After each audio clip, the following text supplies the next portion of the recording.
embajadora de la UNESCO, directora nacional del INC, que hoy está esto del Ministerio de Cultura, doctora de Historia por la Pontificia Universidad Católica del Perú y es directora del Museo del Banco Central de Reserva del Perú. ¿Qué más puedo decirles?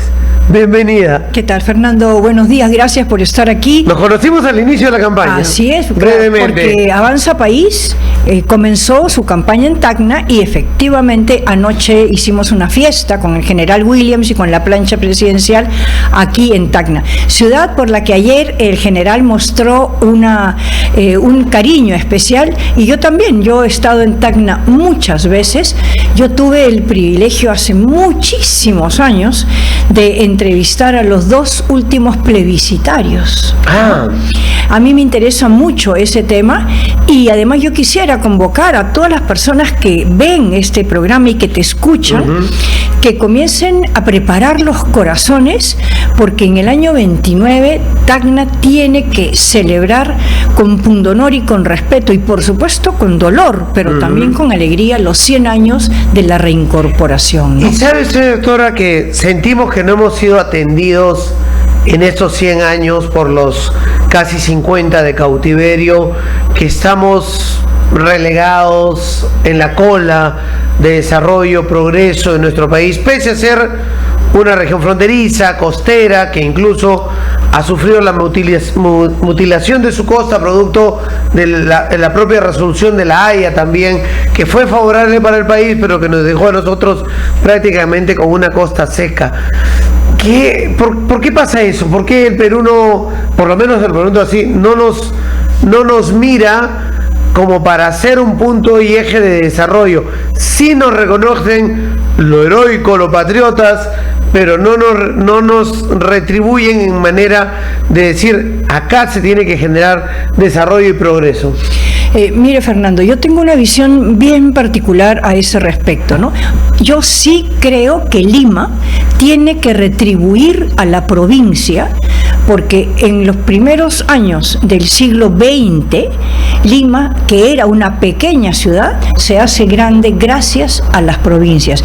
Si nosotros hacemos una mención de historiadores, científicos, políticos, literatos, médicos, artistas, son provincianos.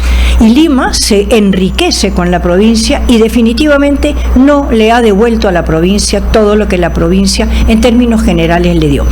Quizás el espíritu de la regionalización pudo haber sido eso, pero la regionalización ha sido un fracaso porque creo que está mal, digamos, concebida.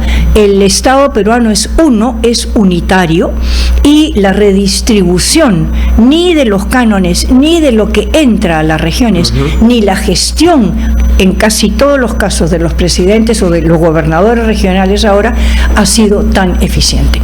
Pero yo como historiadora tengo pasión por Tacna. Tengo pasión por Tacna y aprendí a quererla desde muy pequeña.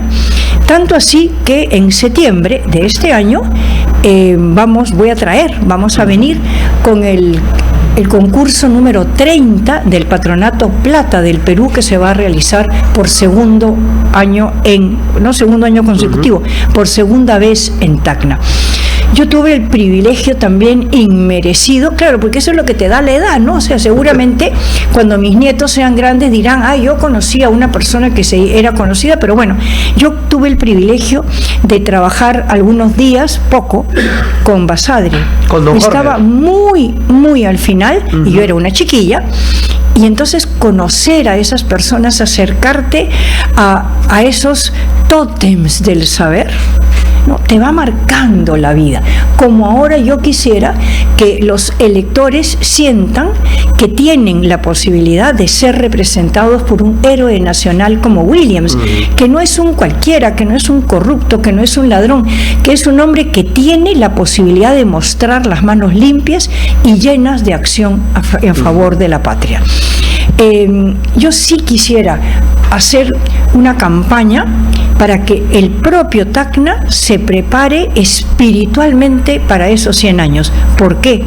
Porque el Perú, como nación, no no supo aprovechar el bicentenario. Cierto es que coincidió con el gobierno de Castillo, nefasto, fatal.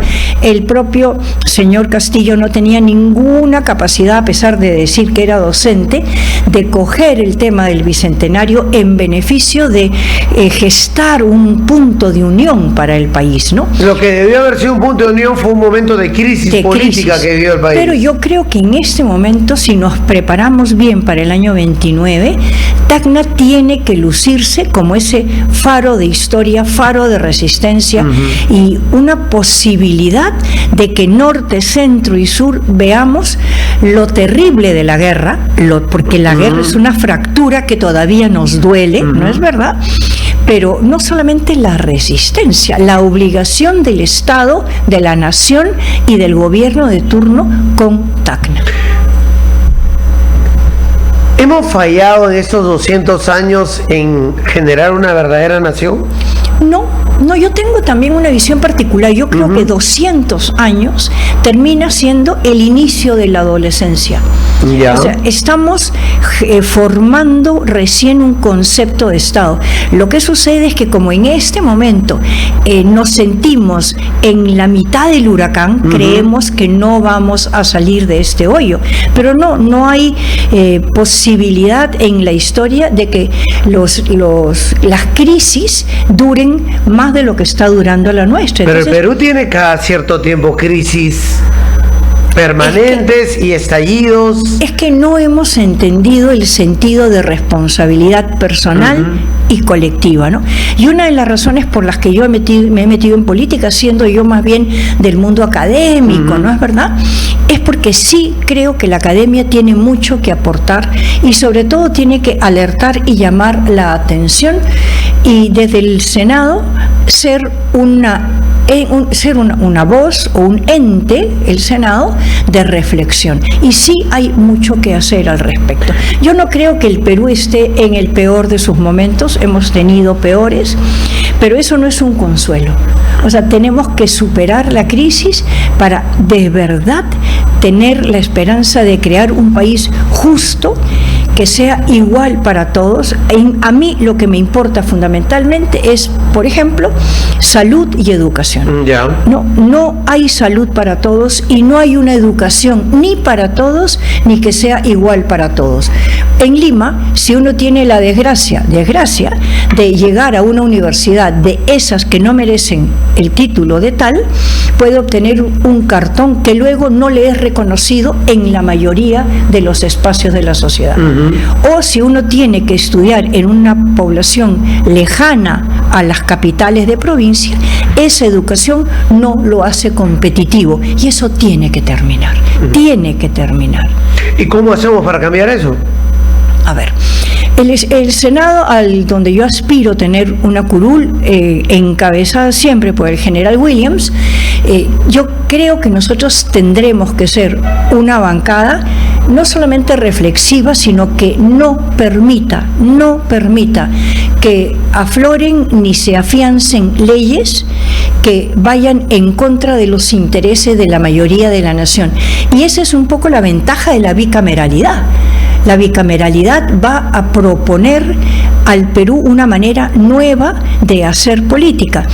Y la fuerza que tendrá el Senado a partir del 28 de julio es de tal magnitud que es por eso que los senadores tienen que ser los mejores, ni corruptos ni interesados, los mejores con capacidad de reflexión y de transparencia en las decisiones que toman. ¿Y es bueno darle tanto poder hacia los senadores? Cuando el Perú vivió la bicameralidad, lo que pasa es que la bicameralidad se deshace por un capricho político. Fujimori ingresa en el 92. En todos los países donde la bicameralidad funciona, las leyes y el ejercicio político es mejor, porque hay contrapeso y hay control. Claro, ahora nadie controla el Congreso, inclusive se han permitido, por ejemplo, dar leyes para los que no están facultados, porque no tienen capacidad de de gasto, y sin embargo han generado obligaciones de gasto en temas, por ejemplo, del magisterio, que ganen mucho los maestros, claro que sí, pero los mejores, ¿no es verdad? O han generado obligaciones de gasto respecto a los trabajadores bajo el régimen CAS. O sea, todo eso engrosa los gastos del Estado y no propone ni garantiza la meritocracia. Eso es.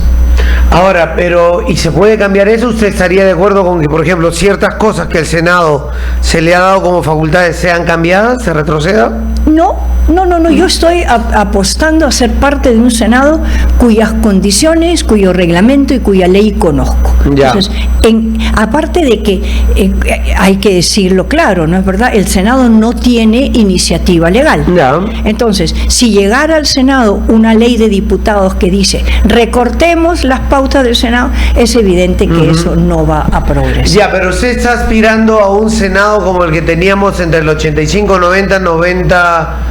o 80, 85, 85, 90. Yo creo que este Senado va a ser ese Senado de la década del 70, del 80, donde los senadores en su gran mayoría eran sabios, probos, bien hablados, y era un placer escucharlos debatir, no necesariamente discutir y pelear, no necesariamente enfrentarse, sino discutir con sabiduría en beneficio del país.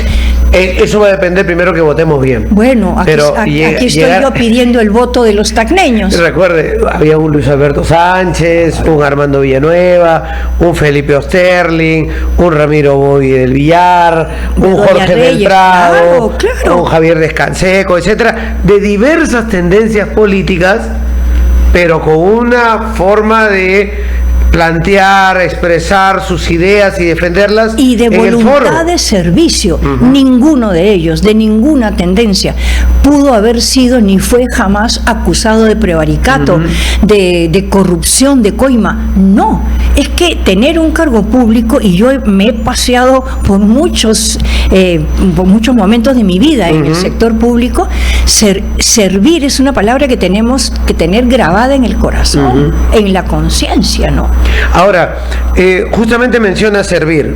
¿Servir es bueno? Una pregunta. Me preguntan también por acá, ¿SUNEDU fue buena?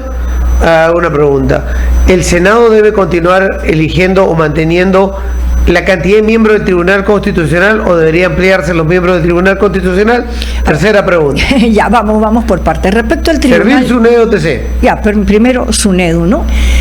A ver, que había que tener una instancia que ordenara a toda esta infinidad de instituciones que estaban otorgando título universitario, creo que sí. Pero, sin embargo, tenemos ahora un problema en la propia institución, ¿no? Que los títulos que emite una universidad licenciada, aprobada, resulta que tienen que ser reaprobados, reregistrados en SUNEDU. ¿Cómo? O sea, ahí hay una confusión muy severa.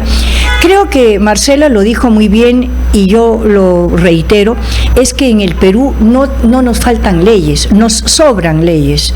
Y entonces las instancias en todos los niveles compiten por ejercer más poder o por dar cumplimiento a esa norma que puede ser de distinto rango, pero que les da cierto poder. Entonces, eso hay que ordenarlo. Fernando, hay un dato cierto, y es que en el Perú, cada 6 minutos se emite una norma. No hablo si es norma constitucional o si de repente es el letrero que tú pones en radio aquí que dice ingresamos solo con terno. No importa, ¿no? O es una norma de Sofra Tacna o una norma de una pequeña municipalidad. Distrito, lo que sea. Cada 6 minutos hay una norma. Entonces el Perú no solamente tiene un exceso, o sea, tiene una enfermedad de normatitis severa, sino que nos hemos acostumbrado lamentablemente a pasar por encima de la norma. Eso tiene que terminarse y tendremos que ordenar esa maraña legal para poder llegar a entender que la ley se cumple, está hecha para cumplirse con rigor, pero que hay leyes que tienen que ser derogadas, sin duda sí. En el caso de servir... A ver, servir es una entidad que ha pretendido aglutinar a todos aquellos funcionarios o personas que trabajan para el Estado. A mí me parece que es innecesario.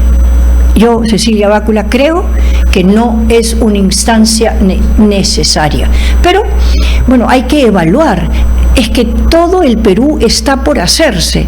Todo nuestro país tiene que ser visto a los ojos de la modernidad, de la inteligencia artificial, de la necesidad de la buena competencia y la meritocracia. Servir de mantenerse, tendría que trabajar con la inteligencia artificial, porque ya no podemos estar al margen de eso, que sirve para servir, sirve para gobernar, por supuesto que sí. Ahora, lamentablemente la meritocracia no se respeta en el país.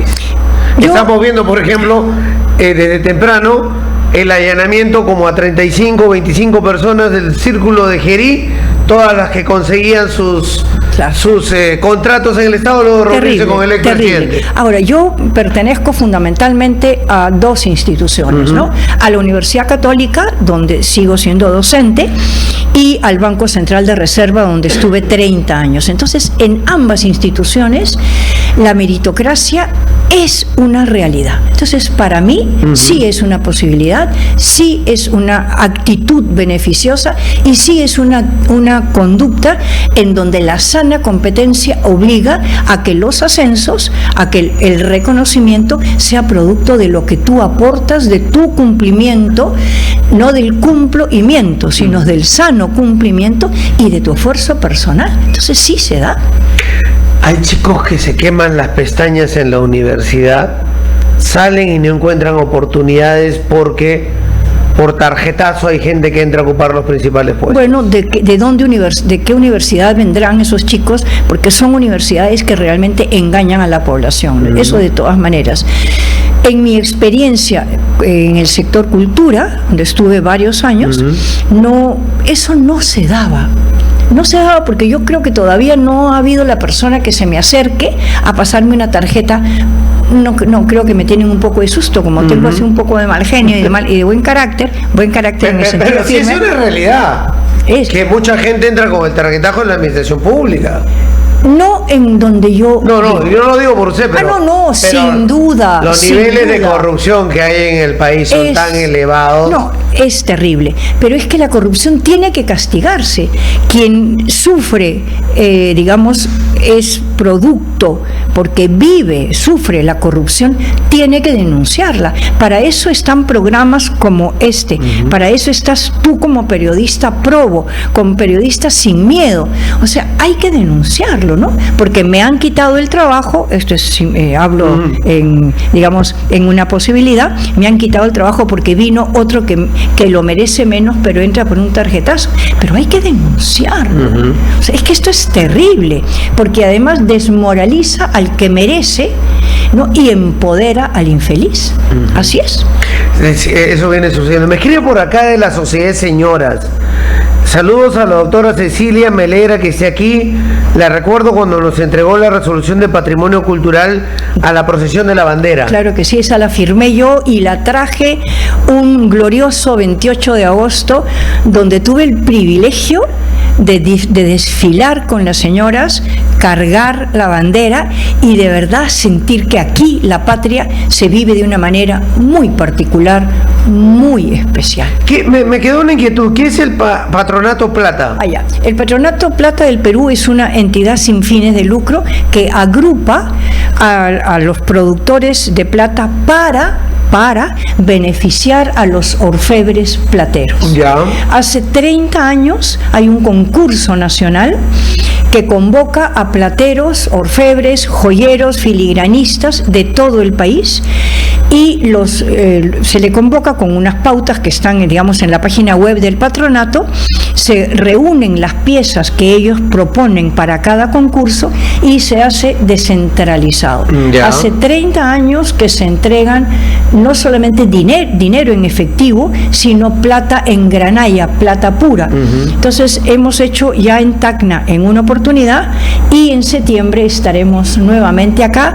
El concurso se va a realizar en la Casa Basadre, un espacio emblemático para la ciudad al que yo le tengo muchísimo cariño, y queremos siempre convocar a que los plateros sientan que el patronato es su voz, es un referente. Nunca hemos dejado de dar un premio y hemos, por ejemplo, entre otras cosas, recuperado la filigrana.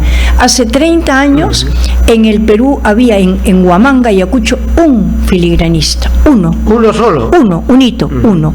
Hoy en día son muchísimos porque se ha promovido la técnica, y tenemos en Ayacucho, en San Jerónimo de Tunán, en Junín, y tenemos también, por supuesto, en Catacaos. Entonces, en septiembre, la población de Tacna, y yo te tocaré la puerta para que ustedes vayan a ver el proceso del concurso y las obras que vamos a exhibir en la Casa Basadre. Doctora, y en materia educativa, las horas de educación en historia fueron cambiadas desde la época del gobierno de Fujimori. Claro, retomar. Yo recuerdo haber ido al colegio con Ponmuso, por supuesto, ¿no? Bajo el brazo, que llevábamos todos. Era como la Biblia cívica, de la historia del Perú. Educación cívica e historia del Perú. Geografía. Tienen que ser asignaturas exclusivas, o sea, no podemos tener, antes era historia del Perú en el contexto panamericano y mundial, así no funciona. El estudiante tiene que conocer su historia, su geografía. Nosotros de chicos sabíamos los ríos todititos de norte a sur, y era paporreta, no, era saber lo que te tocaba, ¿no? Las provincias. Ahora los chicos no saben cuál es la capital de la provincia en la que viven. Y la me historia, está haciendo correr toda mi educación. Claro, y la historia, ríos, provincias, claro, distritos, capitales. Pero por supuesto, la ¿no? lista de los incas. Y además, presidente, bueno, ahora ya es más difícil porque bueno, tengo que sumarle 10 más a cada 5 años. Pero la historia es una herramienta donde tú ciudadano, tú joven, que no vas a votar en esta oportunidad, pero que te estás formando.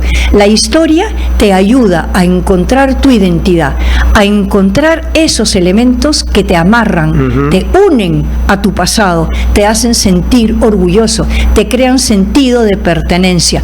Yo creo que el Perú, historia del Perú y geografía tienen que ser una asignatura de 3 a 4 horas por semana mínimo, y educación cívica sin duda tiene que regresar. Es que no podemos tener una población que no sabe cuáles son sus símbolos patrios, que confunde la foto de Grau con un terrorista, que no sabe quién fue Bolognesi, que no sabe lo que sucedió en el Alto de la Alianza, que no conoce el sufrimiento de esta región, que no sabe la deuda que el país tiene con sus provincias. O sea, es que esto tiene que cambiar, pero si no lo enseñas, enseñar es un apostolado, y el docente tiene que ser un apóstol de la educación. Ahora, ahí el Estado ha perdido ritmo, por lo menos el sistema educativo ha perdido ritmo, porque usted habló de inteligencia artificial, y hoy los chicos tienen los celulares en la mano, y en los celulares no están obteniendo historia, civismo, la propia geografía que les hablaba, la realidad de nuestro país. Obtienen cualquier cosa, menos estos temas que son importantes, y ahí debería haber cierta participación de los entes gubernamentales. Esa es la labor del Ministerio para de llegar Educación, a través de su herramienta a ellos. Así es, y yo tengo también la idea de poder convocar a mis amigos en diputados para que lleven al Congreso una norma que premie contundentemente a los mejores maestros, para que a esos maestros los invite con premio, reconocimiento, pero premio a las fronteras, que los mejores vayan a las zonas más deprimidas.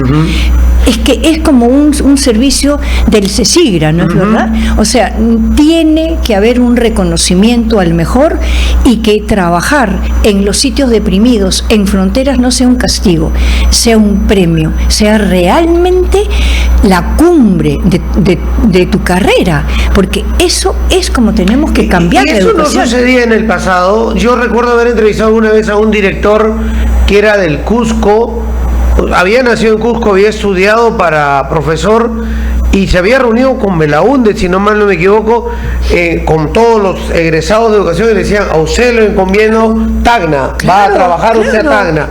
Y como educador venía acá a Pero Tacna. no era solamente un saludo a la bandera, era un premio. Hay que darles una casa digna al lugar a donde llegan, capacidad para que la familia se mude y acompañe al maestro. O sea, tiene que haber incentivos. Más o menos como hacen los militares. Claro. Vienen también maestros, deberían ser médicos, claro, igual. Y el incentivo no puede ser solamente que una vez te den un cartón. Tiene que haber un incentivo material, por supuesto que sí. Así como tiene que haber castigo para aquellos maestros que se infiltran y malamente destruyen a una generación de educandos, ¿no? ¿Sí? A ver, tengo un mensaje por acá. A todos ustedes yo les he comentado durante la semana que básicamente estoy utilizando mi WhatsApp personal, que todo el mundo lo tiene aquí en Tacna, que es mi celular, que uso de toda la vida. Ustedes pueden escribirme. Tiene las dos azulitas para que sepan que los he leído, y no estoy leyéndolos mucho en Facebook y en YouTube. En Facebook principalmente porque se están peleando ustedes, ahí ya no me meto. En YouTube porque es falta de tiempo, tendría que tener varias ventanas abiertas. Entonces yo les doy mi celular, ya saben, 952-387173, solamente escríbanme, no me llamen, yo los voy a leer, si es necesario les voy a responder. Y ustedes me tiran preguntas, a Marcela también le he preguntado, a todos los entrevistados les he estado haciendo preguntas que también vienen por el WhatsApp. Buenos días, señor Denel. Tiene que haber un cambio en Tacna. No es posible, hablo por mis hijos, soy tacneño, mis abuelos de Tarata y de Ticaco, la parte alta, y mis hijos para poder trabajar tienen que irse lejos para agarrar experiencia. Son de la Universidad Jorge Basadre. Mi hijo estudió ingeniería y minas y mi hija licenciada en enfermería. Tienen que ir hasta Anta a una mina, teniendo acá cerca las minas de Tacna. No se hace respetar también los temas por las jurisdicciones donde ellos puedan trabajar. Han obtenido los primeros lugares en la universidad y no consiguen trabajo. Es por tarjetazo generalmente. Recomendaciones. De verdad, yo, señor, usted que escribe, cómo lamento que en algunos casos, como en lo que usted expresa, haya esa frustración. Señor, eso tiene que cambiar. Tenga esperanza. Y la esperanza no es una palabra hueca. La esperanza, el 12 de abril, pasa por votar bien. No hay más. Yo no puedo en este momento hacer nada por usted más que decirle que le expreso mi solidaridad y mi pena, porque teniendo hijos excepcionalmente capaces, que han merecido ese reconocimiento, no lo tengan. Pero yo a los tacneños les quiero hacer un llamado, no solamente porque yo voy a Senado Nacional, o sea, necesito el voto de Tacna, sino quiero que se sientan orgullosos de su territorio. Yo soy amante de Tacna. No sé si todos conocen Micuya. Vayan a Micuya. No sé si ustedes conocen la historia del anaco de Camilaca. Preocúpense por saber esa tradición. No sé si conocen las delicias del helado de Airampo. Yo soy seguramente más tacneña que muchos de ustedes. Amen a su territorio, amen a su provincia. Y no se puede amar solo de palabra. Se tiene que amar con acción. Y la acción pasa por conocer. Me parece excelente lo que acaba de mencionar, porque además usted ha estudiado esos temas. Claro, además, de verdad, lo que se come en Tacna es que es algo extraordinario. La experiencia que yo he tenido en la primera visita con el general Williams, que no fue mi primera visita, a la Yarada, es que de verdad a uno se le abren los ojos a la realidad de un trabajo. Pueden haber sido en su origen puneños, son ahora tacneños, que están haciendo del sur del Perú la meca de la agroindustria. Es increíble. ¿Ha visto el olivo? ¿Ha visto la sandía? Pero, y además de ¿Ha visto los melones? Pero de aquí me voy al mercado a comprar aceituna. Yo cuando vengo a Tacna y voy a cualquier provincia, es como que otros se van a Miami. Yo me voy a hacer mis compras al mercado. Un dato más bien que da un profesor, dice Nano. Primero, en el tema educativo, se tiene que hacer un solo turno en los colegios para poder tener el tiempo necesario para enseñar todos los contenidos. Antes aprendíamos contenidos, temas, memorizábamos. Hoy se desarrollan las competencias, que es más complejo, por ello se requiere más tiempo de permanencia del estudiante en la escuela, turnos completos, un solo nivel de 8 a 4 de la tarde, que vuelvan los colegios de un solo turno, me dice un maestro. Absolutamente de acuerdo, absolutamente de acuerdo. Varias razones. Una razón práctica es que hoy en día la mamá y el papá trabajan, y un niño que sale del colegio a mediodía puede no tener un lugar adecuado ni para hacer tareas ni para estar. Uno. Segundo, la complejidad de la educación hoy en día y la competencia que tiene el maestro ante la tentación de un celular con lo bueno y lo muy malo que aporta es un peligro. De verdad es una competencia muy grande. También yo pienso que tenemos que cambiar la manera de cómo está ahora la educación. ¿Por qué nos han vendido la idea de que todos los peruanos tienen que llegar a la universidad? No, tiene que haber educación técnica. Este país debería ser primero un productor y un exportador de técnicos en todo, en confección, en bordado, en peluquería, en todo lo que son las actividades. Vaya uno a buscar un mejor carpintero y un técnico o una persona que sea el que pone la laca a los muebles, un señor que sea el mejor gafitero y que haya uno que culmina el trabajo en la mayólica. No hay. O sea, así como hace varios años el Perú exportó enfermeras a Italia porque hubo una crisis allá y se fueron las mejores de las nuestras, hombres y mujeres, tenemos que ser productores del mejor técnico, sin que eso sea peyorativo ni sea un desmedro. Es necesario no engañar, porque en este momento muchos peruanos, y lo acabamos de escuchar, o tienen que sufrir el vil tarjetazo o la frustración que significa haber invertido en una universidad. ¿Cómo hacemos para lograr eso del respeto, sobre todo en el trabajo, hacia los técnicos y el buen sueldo que deben tener también los técnicos? Porque los chilenos, disculpen así, se roban a nuestros técnicos, se los llevan para allá para manejar maquinaria pesada, claro, hacer una serie de cosas donde les pagan bien, y se llevan muchos de los profesionales de acá que empiezan a trabajar en una mina, pero luego terminan en minas chilenas porque les pagan hasta el doble o triple de lo que cobran en nuestro país. O por ejemplo, conversaba hace un tiempo con un amigo que vive en Finlandia, tagneño, y le decía, oye, ¿y cómo vives? Y me comentaba el trabajo que hacía, pero él me comentaba que allá el carpintero, el que coloca la mayólica, ganan más incluso que los profesionales, son más requeridos. Por eso que estas plataformas de IKEA donde tú armas tu propio mueble tenían tanto éxito, porque el carpintero cobraba mucho más por hacerte los muebles y todo, y eran muy requeridos y muy bien pagados. Y acá en Perú no. Claro, pero en realidad es un tema de oferta y demanda, ¿no? A mí lo que me preocupa es que tenemos una población de muy buenos técnicos, porque además hay maestros de obras, tú lo has mencionado ahorita, junto a la historia esa preciosa del orgullo por la casa, ¿no es verdad? El Cemento Yura, tu auspiciador. Pero lo que nosotros necesitamos también es que esta gente se formalice, que estos empleados se formalicen. ¿Por qué? Porque, por ejemplo, yo necesito factura.